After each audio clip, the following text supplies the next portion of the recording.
मित्रों, आपका बहुत बहुत स्वागत है हमारे चैनल भज राधे पर। धार्मिक कहानी और कथाओं को सुनने के लिए हमारे भज राधे चैनल को लाइक और सब्सक्राइब करें और अपने सभी भगवत प्रेमियों को शेयर भी करें। तो हम लेकर आए हैं श्रावण मास महात्म अध्याय 8। इस अध्याय में आप जानेंगे कि श्रावण मास में किए जाने वाले बुध गुरु व्रत का वर्णन। ईश्वर बोले, हे सनत कुमार, अब मैं समस्त पापों का नाश करने वाले बुध गुरु व्रत का वर्णन करूंगा, जिसे श्रद्धापूर्वक करके मनुष्य परम सिद्धि प्राप्त करता है। ब्रह्मा जी ने चंद्रमा को ब्राह्मणों के राजा के रूप में अभिषिक्त किया। किसी समय उसने रूप तथा यौवन से संपन्न तारा नामक गुरु पत्नी को देखा। उसकी रूप संपदा से मोहित होकर वह काम के वशीभूत हो गया और उसे उसने अपने घर में रख लिया। इस प्रकार बहुत दिन बीतने पर उसे बुध नामक एक पुत्र हुआ, जो बुद्धिमान, सौंदर्यशाली तथा सभी शुभ लक्षणों से युक्त था। गुरु बृहस्पति को ज्ञात हुआ कि तारा चंद्रमा के घर में स्थित है। तब उन्होंने चंद्रमा से कहा कि मेरी पत्नी को वापस कर दो। अनेक तरह से समझाने पर भी जब चंद्रमा ने तारा को वापस नहीं दिया, तब बृहस्पति ने देवताओं की सभा में जाकर देवराज इंद्र को यह वृतांत बतलाया और कहा कि हे शक, आप देवताओं के राजा हैं, अतः अपनी आज्ञा से आप उसे दिलाएं, अन्यथा उस चंद्रमा के द्वारा किया गया पाप आपको ही निसंदेह लगेगा, क्योंकि शास्त्र निर्णय के अनुसार प्रजा के द्वारा किए गए पाप को राजा भोगता है। पुराण में भी ऐसा कहा गया है कि दुर्बल का बल राजा होता है। गुरु का यह वचन सुनकर चंद्रमा ने कहा, मैं आपकी आज्ञा से तारा को तो दे दूंगा, किंतु इस पुत्र को नहीं दूंगा। शास्त्र के अनुसार विचार करके देवताओं ने उस बुध को चंद्रमा को दे दिया। इसके बाद गुरु को उदास देखकर देवताओं ने उन दोनों को वर प्रदान किया कि हे चंद्र, अब तुम घर जाओ, यह तुम्हारा भी पुत्र है और बृहस्पति का भी है। यह तुम्हारा पुत्र ग्रहों में प्रतिष्ठित होगा।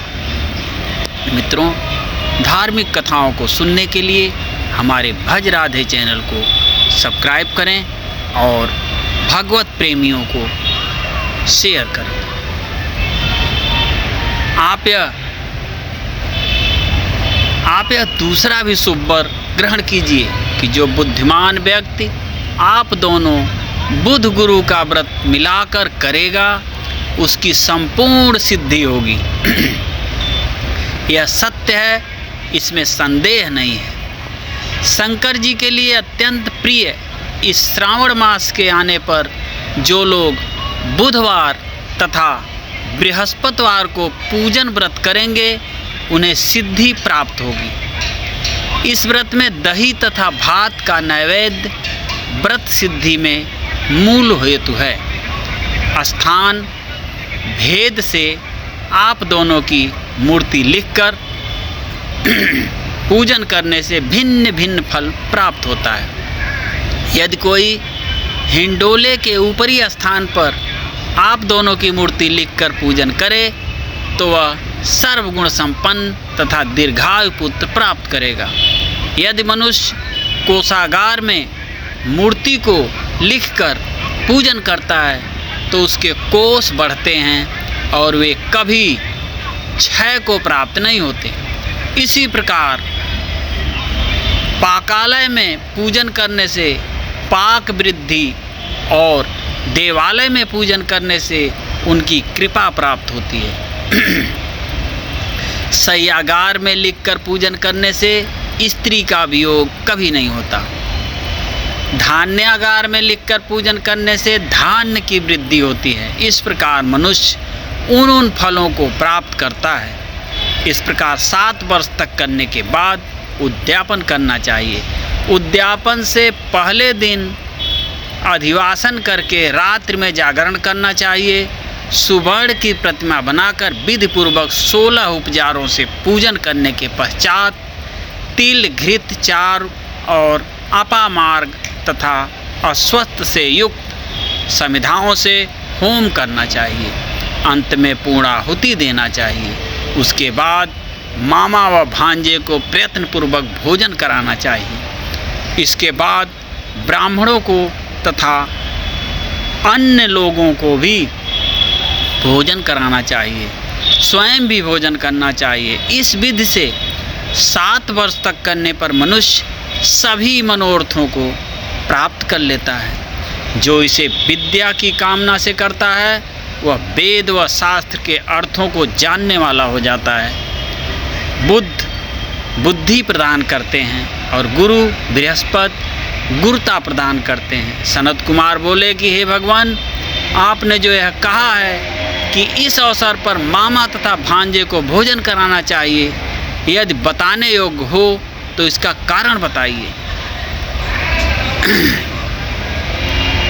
ईश्वर बोले, हे सनत कुमार, पूर्व काल में अत्यंत दीन तथा दरिद्र कोई 2 ब्राह्मण थे। वे दोनों मामा भांजे थे। उदार पूर्ति हेतु परिश्रम पूर्वक भ्रमण करते हुए वे दोनों किसी नगर में अन्न मांगने के लिए गए थे।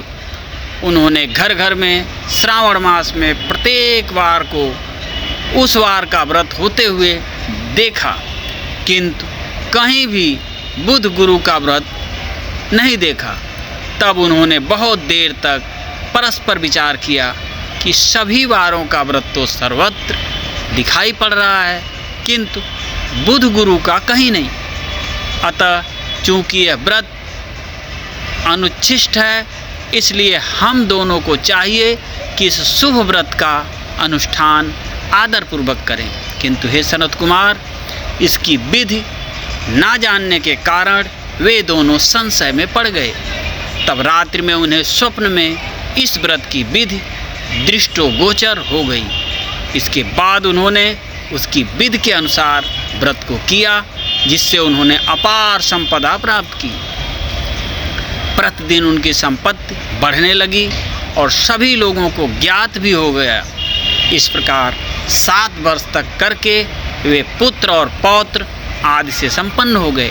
उसके बाद उनके ऊपर प्रसन्न होकर बुध व गुरु प्रकट हुए और उन्होंने उन दोनों को यह वर दिया कि आप दोनों ने हम दोनों के निमित्त इस व्रत को प्रवर्तित किया है, अतः आज से कोई भी इस शुभ व्रत को करे, उसे व्रत की समाप्ति पर मामा तथा भांजे को प्रयत्नपूर्वक भोजन कराना चाहिए। इस व्रत के प्रभाव से उसे सभी कामनाओं की परम सिद्धि हो जाती है और अंत में चंद्र सूर्य पर्यंत उसका हमारे लोक में वास होता है। इस प्रकार श्री स्कंद पुराण के अंतर्गत ईश्वर सनत कुमार संवाद में श्रवण मास महात्म्य में बुध गुरु व्रत कथन नामक 8वां अध्याय पूर्ण हुआ। तो मित्रों, धार्मिक कहानियों एवं कथाओं को सुनने के लिए हमारे चैनल भज राधे को लाइक और सब्सक्राइब करें और भगवत प्रेमियों को शेयर भी करें। फिर मिलते हैं अगली रोचक जानकारी के साथ। तब तक के लिए जय श्री राधे राधे।